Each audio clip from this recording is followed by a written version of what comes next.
So I am so ecstatic. This has been something I've been looking forward to for a long time. So I only found out about Adam, aka the armchair engineer, maybe earlier this year, January or so. And then fortuitously, our paths crossed at the Northwest Hydroelectric Association's conference. And in many ways, I feel like he's a man who needs no introduction, but I am going to introduce him. So he is a filmmaker, he is a professional content creator, and the project that he's going to be talking about now, the armchair engineer, is a project of passion. It is a passion project.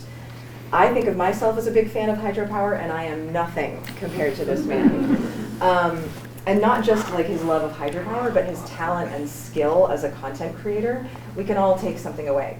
So I want keeping your phones away now, but please promise me that at the end of this, well, actually, you can go ahead and take a QR screenshot, but please do follow him on YouTube, Instagram, and TikTok. But just, yeah, very briefly, Armchair Engineer series has over 110,000 followers on TikTok and YouTube and tens of millions of views. He's very adept at taking complicated subjects. Let's be real, infrastructure, civil engineering, civil works, hydropower, energy. I know our board members may not agree, but it's not that sexy. It really isn't. The average person, you know, they don't care. But the way he serves up his information, his storytelling, people care. And so without further ado, Adam Ratliff, AKA the Armchair Engineer. Thank you, Carrie. So as she said, my name is Adam, and yes, I'm a huge fan of all things infrastructure.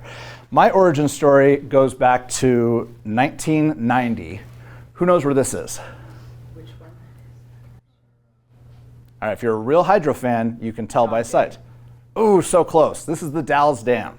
This is the Dalles Dam. It was the winter of 1990, and my dad and I were driving through the Columbia River Gorge at about lunchtime, and we happened to be driving on I-84 right when we could see a ship coming through the lock over here.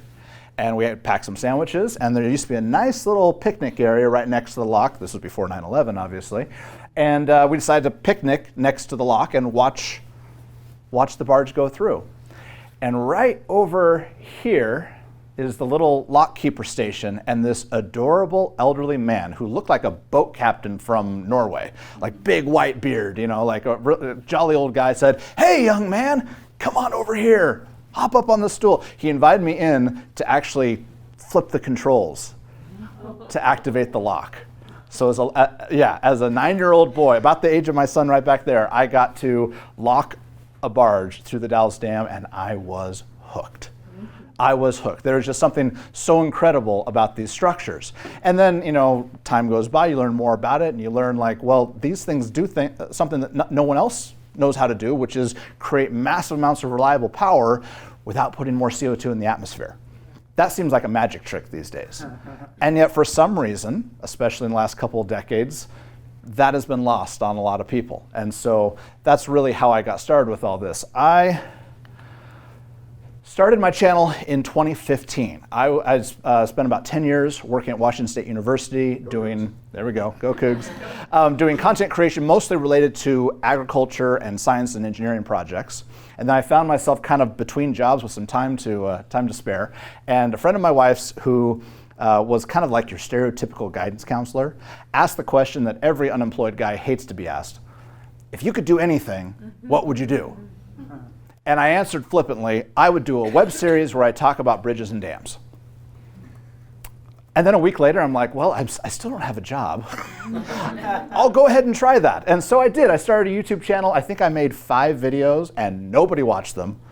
And then I started my business, work picked up, and I forgot all about it. Well, then I fast forwarded probably about almost exactly 5 years, and a video I had done about Teton Dam. I happened to be Googling Teton Dam, it's, you know, the last big dam in America, collapsed in 1976. And the video that I had made had over 100,000 views, and I had no idea. It just happened, and at the time it was the #1 search term for the phrase Teton Dam. It's not anymore because Google changes the algorithm. So then 2020, you remember something else happened in 2020, and we were all home with a lot of time on our hands, and so I did what tens of millions of other Americans did. I downloaded TikTok, and I started repurposing my old videos as a series, and I got really excited because people started watching it. You know, by the low thousands, I'm like, wow, 7,000 followers. I've been making videos for my entire adult life, and this is the most successful thing I'd ever done. 7,000 followers. It could never get better than that. Well, we're at over 100 now, and the videos now get a lot more views. And anyway, it's been quite the adventure. But like Carrie said, a total passion project. This is a side gig because my primary job, I got to make videos from clients who pay us. Well, with the success of this channel, I've started, how about if we watch one? You guys want to watch a video real fast? Yeah. Did you have a question? No, I was just going to, I thought Okay. you asked how many of you have watched one before. So. How many of you have watched one of my videos before? Okay, all right, so I picked this one not because it's short, it's not short, but this one did particularly well. It got somewhere around 2.5 million views. So what exactly happens when Lake Mead reaches Deadpool? First of all, does everybody here know what Deadpool is? Hasn't happened yet. Let's hope it never happens. All right, let me back that up.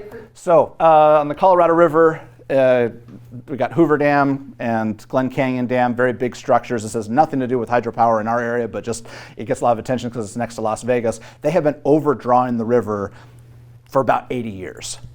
And so as a result, the storage inside the lakes just keep going down, down, down, and down. And in the probably I think about two or 3 years ago, it was getting close to the point where they started talking about what happens if it gets so low that we can't run power through the power plant anymore. Now, the good news is it snowed again and water has come back into the lakes. It's not an issue anymore, but at the time it was all over the news. People were searching Lake Mead Deadpool, so I did this video. So what exactly happens when Lake Mead reaches Deadpool? This is a very bad scenario. It hasn't happened yet. Let's hope it never happens. But if it does, things are going to change very quickly. Hoover Dam has exactly 3 ways to pass water from the upstream side to the downstream. One of them is the emergency spillways, which for obvious reasons are not really in play. The second is the power station, and the third is the outlet works, both of which are connected to the same thing, the intake towers. These 4 towers connect to 2 tunnels and are the primary way that water gets through the dam.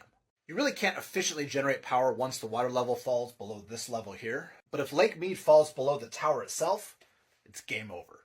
If the lake falls to Deadpool, there will still be water in Lake Mead, just far less surface area than we're used to, and not enough to be passed through the dam. This stretch of the Colorado River immediately below Hoover Dam is actually the upstream end of Lake Mojave, which is stored behind Davis Dam. Now, Davis Dam is what we call a re-regulating dam. It's bigger than a run-of-river dam, which just passes the flow through, but far smaller than the big storage dams like Hoover and Glen Canyon. Below Davis Dam is where the majority of water is removed from the Colorado River, which means that Lake Mojave is the last of the water in the storage tank. How long do you think all this would last? The Colorado River Aqueduct is pumped out of Lake Havasu and delivers drinking water to Los Angeles at around 1,600 cubic feet per second. Next, we have the Central Arizona Project, which pumps water up and over the mountains to Phoenix and Tucson at a little under 3,000 cubic feet per second. Below Lake Havasu, we have the Palo Verde Valley, which is the oldest irrigated area in the lower basin. Their situation is complicated because of a water deal with Southern California, but the canal headworks are designed to take about 1,800 cubic feet per second. Finally, we've got the granddaddy of them all, the All-American Canal, supplying 250,000 acres in the Imperial Valley. The All-American clocks in at a dizzying 15,000 cubic feet per second. Now this total right here is just those 4 canals. We're not including any allocation to Mexico, none of the countless wells along the valley, and none of the smaller diversions or riparian draws on the river. So at 21,000 cubic feet per second, how long before Lake Mojave goes dry? Lake Mojave stores 1.5 million acre-feet of water, which translates into almost 70 billion cubic feet, which at this rate of consumption is 3.2 million seconds, or 53,000 minutes, just under 900 hours, or 37 days. So in a Lake Mead Deadpool scenario, you basically have 1 month before the last of your stored water is gone. When that happens, flows out of Davis Dam slow to a trickle. Within an hour or so, this stretch of river past Laughlin, Nevada goes dry. As the last of the water flows into Lake Havasu, the water behind Parker Dam drops quickly, and within a few hours dries out the pumps on the Colorado River Aqueduct. The greater Los Angeles area has now lost 2/3 of its water supply. A few hours later, the exact same thing happens to the Central Arizona Project. Irrigation shuts down within days. And within a few weeks, the people of Phoenix aren't able to flush their toilets. Same with Tucson a few weeks after that. The Palo Verde irrigators have had written down water rights since 1879. But all of this will also go dry, along with the All-American Canal and every downstream branch canal. Pretty much every green thing in all of Imperial County. The entire Colorado River storage system is a giant savings account. And just like your personal finances, it only works when you have at least as much coming in as you have going out. Off and on for the last 3 decades, we've been spending way more water than we've been taking in. And the savings accounts are just about dry. Which is why the entire Colorado Basin has to reduce its use of the water before the metaphorical ATM says insufficient funds. Thanks for watching. All right, so that video did relatively well. Then it did really well. It did so well, the Bureau of Reclamation had to make a statement about it. And I got a phone call from a reporter in Vegas asking me to comment on the Bureau's comment about my video, which, funny thing is, I don't think they watched the whole thing.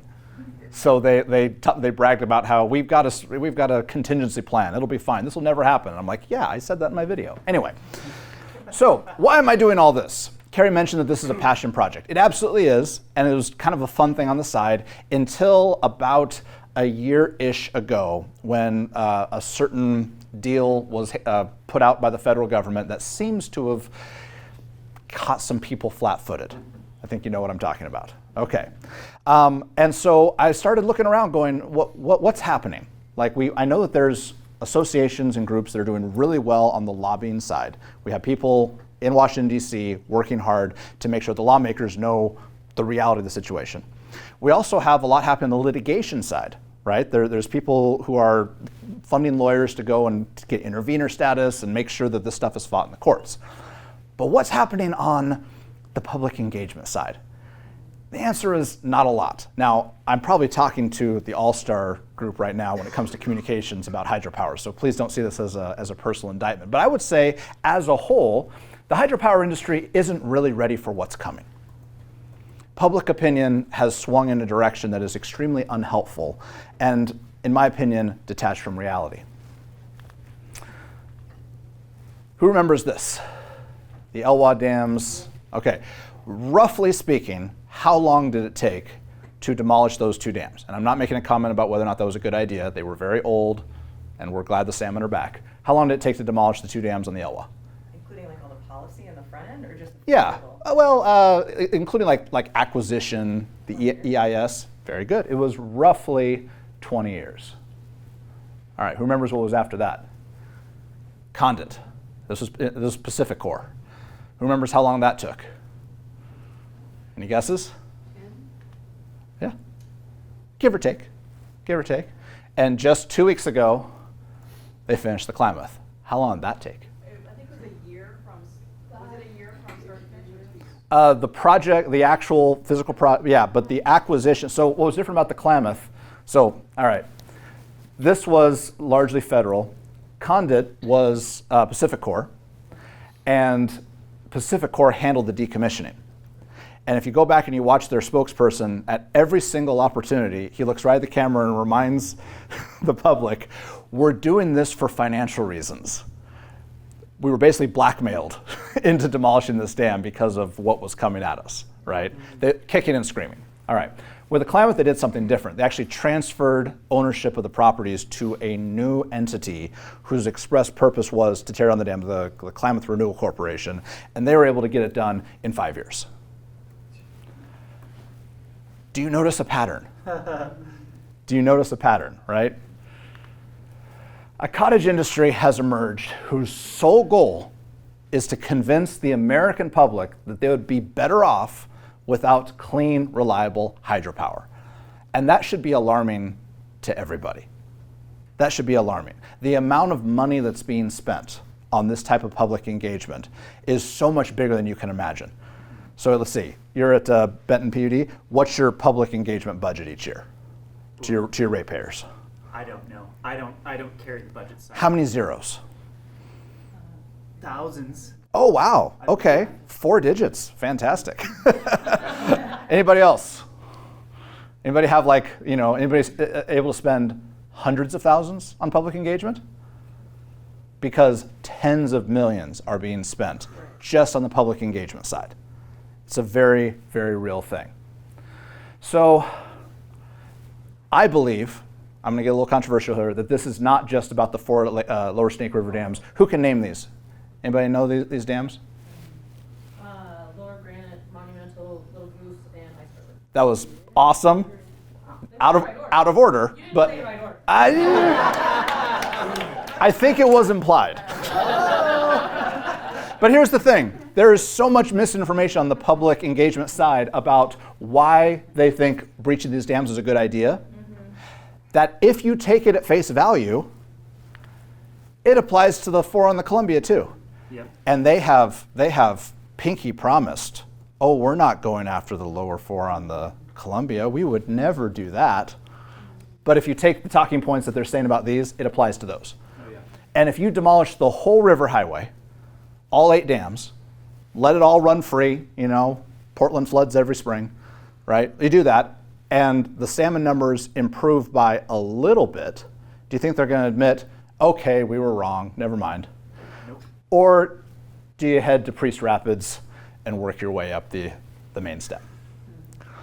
Now, I don't know how many people in this room are part of a group that represents these structures right here, but believe me, they're coming for every single one.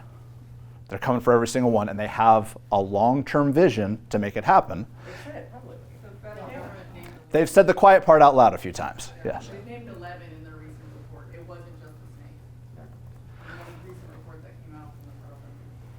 So after they're done with Lower Granite, Little Goose, Lower Monumental, and Ice Harbor, and then they get past McNary, John Day, the Dalles, and Bonneville, then you head up the Middle Columbia and go to Priest Rapids, Wanapum, Rocky Reach, Rock Island, Wells, Chief Joseph. I just wanted to prove that I could do it in order. Until you're at the base of Grand Coulee with a giant drill bit. Right. And you're like, we may as well.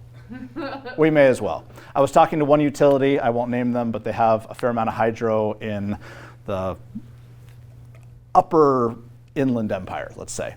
And I asked them if they were worried. And they said, oh, absolutely, we're fine because we're upstream of Grand Coulee. There's no fish passage. They'll never come after us. I'm like, okay. Right now, the Confederated Tribes is doing a really cool project to reintroduce smolts in Lake Roosevelt. And we hope they succeed because we want abundant salmon, right? We're on the same page with that. But if they succeed, they're coming after the Spokane dams. They're coming after the Pend Oreille dam. They're coming for all of them, right? And so public engagement is sorely needed here. And so that's why I'm excited to be talking to you guys. So I've got, there we go. We must move away from just sharing information and move towards persuasion. I know this is a sensitive subject because, especially if you are in public power, you can't necessarily advocate and go full-on campaign. That's not what I'm talking about. I'm not talking about I know what you can and can't do. But persuasion is relational. There are ways that you can soft advocate by sharing facts through a format that I like to call infotainment. I did not invent this format. There's plenty of other content creators out there. But like what I shared about the Colorado River, I shared a lot of facts. That was not necessarily campaigning for a position. I had spreadsheets. I had data, right? You couldn't argue that that was political. And yet, I made a very salient point that could apply to policy in the future. Namely, don't use more water than you have coming in, right? So there are ways of focusing on the human side of persuasion without crossing that line into full-on campaigning. So we must move away from just sharing information and move towards persuasion. We do it through storytelling. This is not a criticism of this group. I'm just talking about the industry as a whole. When I go to a utility or power company's Instagram, what I most likely see is some sort of stock image with data or a bulleted list of some sort. And I don't think that's moving the needle right now. The number one thing that does move the needle, faces, storytelling, telling a real human story. I'm on the banks of the Lower Snake River in eastern Washington state. And it wasn't that long ago that this river right here was home to one of the largest salmon runs in the world. Today, the salmon are all but extinct, entirely because of the 4 Lower Snake River dams.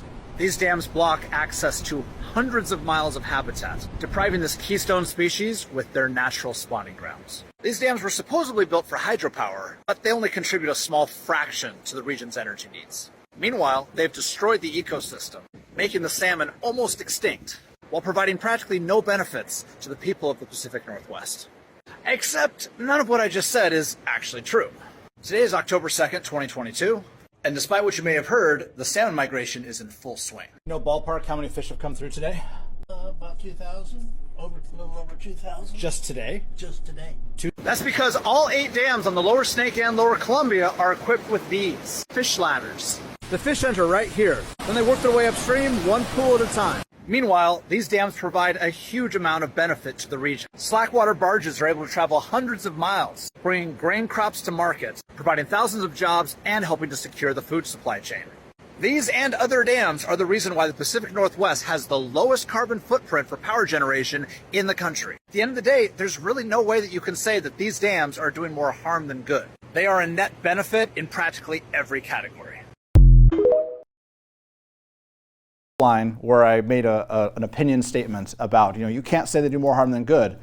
Everything else in there was just stating facts about the power system. I wasn't campaigning. I wasn't telling people to take an action step, and I wasn't telling people what they should think. I was just stating facts about it in an entertaining way, and I did it through the lens of telling a story. And in fact, I used quite a bit of screen time to say the talking points of the people who have the opposite opinion of what I was doing. I'm on the banks of the lower Snake River in eastern Washington state. There we go. Okay, so 3 strategies for using storytelling in your communications. The first one is own your own narrative. I've been told that the social media on a public power entity's channels, the viewership tends to spike when there's an outage. Right? Yeah. Okay. Where do you want people hearing about an outage, or more specifically, what you're doing about it? Do you want people to hear it from you, or from the news or other social media the next day? From us. Okay. Once you have lost that attention, it's pretty hard to get it back, right? The importance of getting in front of a story, owning your own narrative. If you don't tell the story, somebody else will, and it will not be flattering. It will not be flattering. And that's how you get weird misinformation trees that just kind of branch and go into like crazy directions. It's just because we're not countering that with the appropriate narrative, and timing is everything.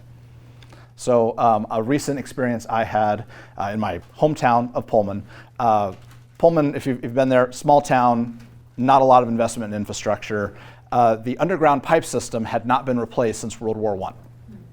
And every year they were getting ruptures underground. Anyway, to replace those pipes, they had to redo the streetscape. And to redo the streetscape, they were going to lose some landscaping trees. We had a public revolt with mobs showing up to city council saying, "Save the trees," which, I love trees. That's great. But the problem was that narrative then morphed, because we had a mayoral race at the time. One candidate said, "I support keeping the trees. My opponent wants to clear cut downtown." The real issue was leaking sewer pipes, right? But they didn't control the narrative.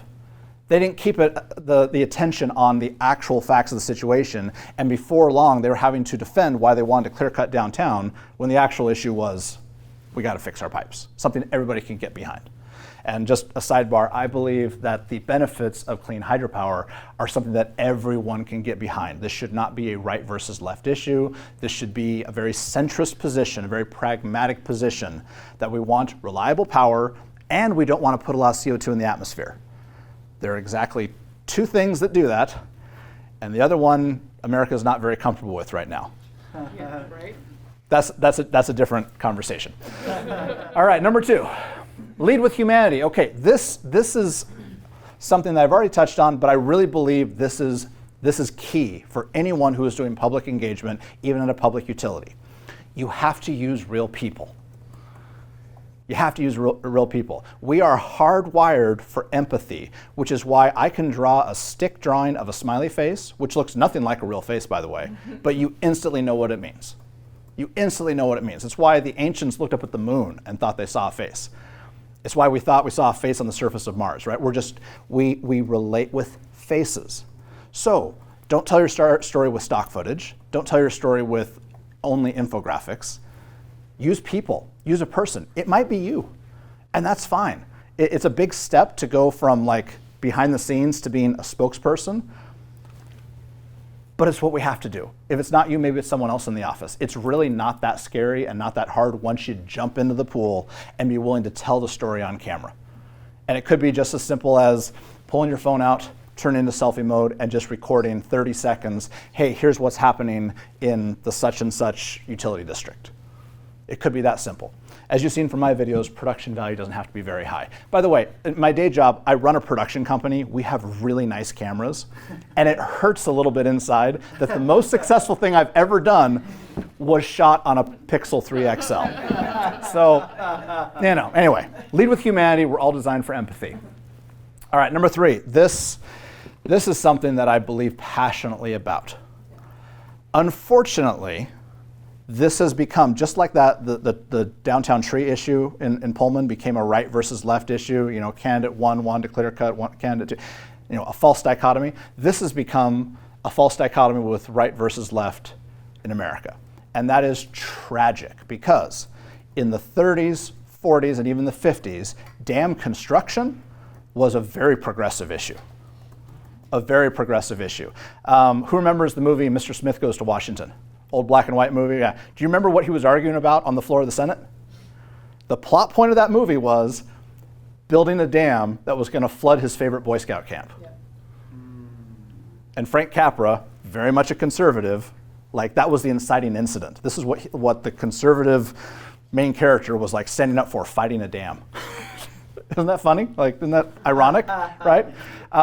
Public power used to be the most progressive cause. Fun little tidbit, Herbert Hoover was vehemently against any public power. He did not want generators to be built on the dam that now bears his name. And he argued with Roosevelt over that. Isn't that crazy? How times change. I believe that aiming for the moderate middle is how we are going to take ground in all this, because so far, the opposition has also leaned into this being a divisive political thing and leaning mostly to the left. All right? I'm not saying we should go all to the right. I don't want to do that. I want to aim for the moderate middle. I want to find common ground. We don't agree on everything, but can we all agree that pollution bad, reliable energy good? Right? Can we at least agree with that? Right? And unfortunately, here in the United States, we don't really have a frame of reference for what unreliable power looks like. I was in Central America working with a client just a few months ago, and every night at 7 p.m., the power went out. And nobody blinked. Nobody got upset. They says, oh, it's just what happens. You gotta wait for the generator to kick in. My laptop's dying and the Wi-Fi goes down. It's just how they live. And I'm like, no. If we got to that point here in the US, it would be too late. We couldn't rebuild that infrastructure fast enough. So, aim for the moderate middle. One last video. This dam is on the Lower Snake River in Washington. Oh, I know this one. That is actually Lower Granite Dam. It's the last in a series of 8 dams that allowed barge traffic to go up the river into Washington, Oregon, and Idaho. A bunch of salmon try to make it up this river every year, but it's pretty difficult to get past. This is not doable for a fish. Oh, well, I've got great news for you. All of the dams on the Lower Snake River are equipped with fish passage facilities, including fish sliders to help fish get upstream, and a specially designed bypass channel to help juveniles make it downstream. They have to get past 4 more beyond that, and do that from the ocean and back both ways. Literally swim the whole state of Washington. Well, yeah, that's how fish work. Fish have always been swimming up and down these rivers. That's not new. The dams make the journey so difficult that they're making the salmon go extinct, and the southern resident orcas are going extinct too, because Chinook salmon are their main food source. Wait, hold on, I'm confused. Is this about the salmon or about the orcas? Because those are very different species with completely different habitat needs. Also, haven't the orcas been endangered for a century? And with the fish runs improving this year, doesn't that show that this is more complex than one marine species eating another? Now, we know that if these dams were removed, the salmon would come back. Do we know that? Do we? I'm seriously asking the question. There are hundreds of dams in the Pacific Northwest, and yet for some reason these 4 keep getting called out, and I can't find anyone who can tell me why. Do people seriously think this is a silver bullet? That if you remove 4 dams that already don't block fish, that suddenly the Chinook salmon will come back to pre-colonial numbers? And this report dropped yesterday shows how we can replace them without damaging anything. Yeah, that's not what the report says. The report says that there is so many benefits brought by the Snake River dams, power generation, navigation, irrigation, that it would take $22 billion in infrastructure improvements to offset it. And that's pre-COVID, pre-inflation numbers. The actual amount is probably a lot higher. But it doesn't say whether or not they should or shouldn't. They want to hear from us before they make that call. Oh, well that's easy then. The lower Snake River dams, and really all the major hydro dams in the Pacific Northwest, are the best fight we have against climate change. If you want to talk about improving the salmon runs, there's a lot that can still be done. Did you know that there are other dams in the Snake River that block fish completely? But for some reason, we're not talking about those. Clean energy is very hard to come by, which is why if you care about sustainability, if you care about the environment, and you care about the overall well-being of the inland Northwest, you have to be in favor of the lower Snake River dams. All right, not to brag there, but who came across as the reasonable one there? Right? Like, I'm not trying to dunk on that particular creator. I'm not trying to shame him or make him look bad. I'm trying to look reasonable by comparison, right? And the only reason that his position looks reasonable is because it's said in a vacuum, right? When they point at the lower four Snake River dams and say, yeah, the fish can't get through, that's not true. But if we don't fact check that, then after a while, it starts to get into the public consciousness and they start to believe it. I was meeting with a friend of mine who's an attorney in Moscow, very smart guy. He was helping me out with a project that we're working on, and I asked him, what do you know about the Snake River dams? And the thing that came out of his mouth was, well, I know they're really old, and I know they don't produce a lot of power. That's in Moscow, right? That's like 30 minutes from the dam. All right, so what do all of these four of these documentaries have in common? There we go. There is the cottage industry of creating public consensus around this issue.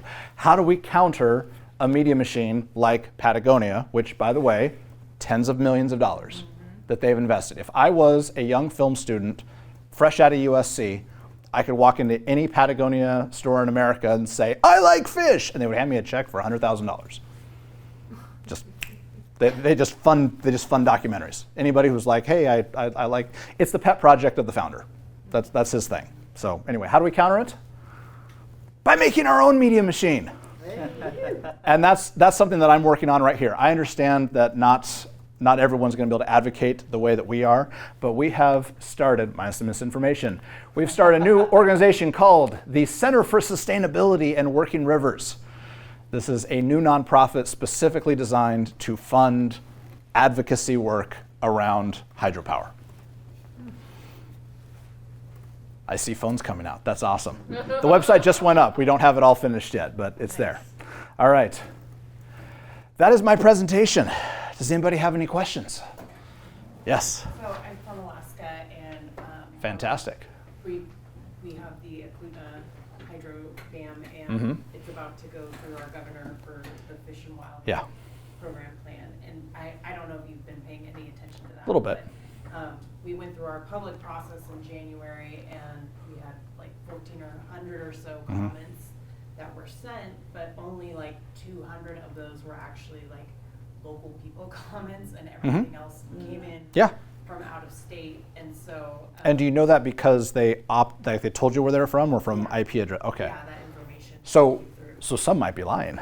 Well, yeah. So that was the hard part, was like compiling like the public involvement process with that, and saying like, yes, there was. And so then like since that, there's been all these other additional campaigns where they're saying like, 3 out of 4 respondents said that we should remove the dam and all this type of stuff, but it's not genuine in the sense that like it wasn't 3 out of 4 Alaskan respondents. Right. So People who were actually affected by it. yeah, so it's just been very. Well, and I'm guessing that talking point has not gotten traction in the media. No, it has. Oh, it has? Yeah, it's. No. The fact that Alaska. Oh yeah, that it's not genuine like Alaskan commenters on the plan. So. Yeah. I mean, we all know that fake news is a real thing, but as a guy with a journalism background, I have sympathy for a lot of people working in traditional media. How would they know any different? They are being bombarded by these groups who have full-time staff members doing nothing but spreading that kind of disinformation, and it's nobody else's job to counter it. Yeah, and that's what happened. It was literally like the final 2 or 3 days of the public we like just noticed this giant flood of comments come in, like over 1,000 of those comments came in the final 2 days, and then we're like, holy crap, where did this come from? And it was because like Trout Unlimited and all these other groups had pushed like provide comment type of things. You know, Trout Unlimited, I don't know what their annual budget is, but they have a full-time staff member in Lewiston, Idaho, who has a downtown office. They've leased an office, and they have a full-time staff member, and his whole job is to walk around and tell people whose livelihoods depend on the river to say, hey, here, have you thought about not using the river?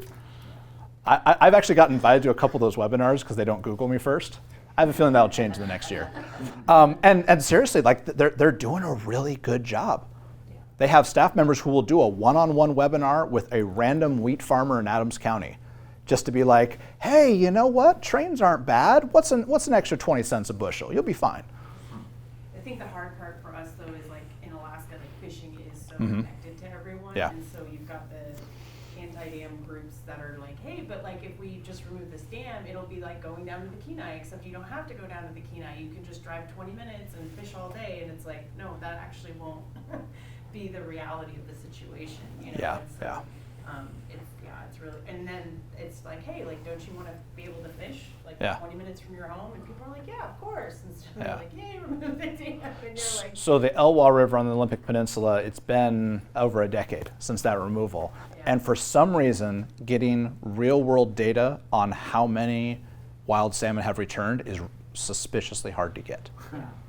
And that worries me because while I want abundant salmon and I want them to come back, we have to weigh the cost-benefit analysis.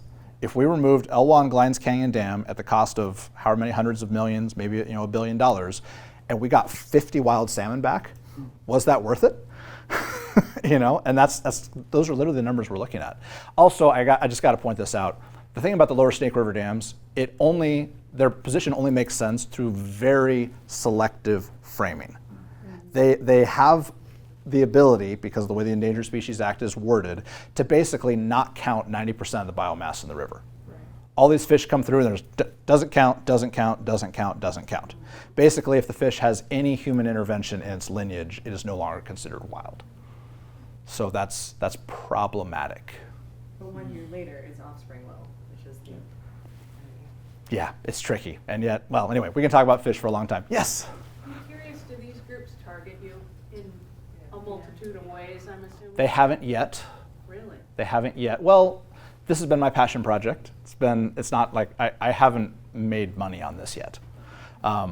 We're hoping that with Working Rivers, we can scale it up to an industrial level and start hiring staff. But I have a feeling that's going to change as far as the opposition. I have a feeling that's going to change soon. I'm still getting invites to those webinars. When they stop inviting me, that's when I'll know the gig is up. Yes? Do you get comments on your videos? Oh my goodness, thank you for bringing that up. Yes, okay, so, I didn't include a slide on this. All right, how do you know that your messaging is working? People get angry. Maybe, like we shouldn't try to provoke necessarily. If you get 1,000 views, if you get 100 views, if you get 10 views, how many attendees do we have at this conference right now? 110. Okay, if you got 110 views on a video, that would feel sad. And yet, 110 people in the room attending something like this is actually pretty powerful. So don't underestimate each one of those people, right? What you care about, though, is were they engaged with it? Did they actually receive what you have to say? And you'll know your messaging is working when people are in the comments. And yes, these videos get a crazy number of comments. I spend about an hour each night just answering comments on all 3 platforms. That's how you know it's working. Honestly, 106,000 followers on TikTok is nothing to brag about in the social media world. If I was doing makeup tutorials, that would make me a very small fish. But I'm not. I'm talking on a subject that... There we go. talk about the dams while you do your I think you found the secret sauce. I think you found the secret sauce. There we go. But in a space this niche, like 100,000 followers and 50,000 views on a video, like that's potentially narrative shifting, right? And so yes, look at your comments. Whatever you do, don't close comments. I don't know why this is, but in the public sector, that is always the first instinct of like, we just don't want to deal with that. Turn off comments. Yes? I just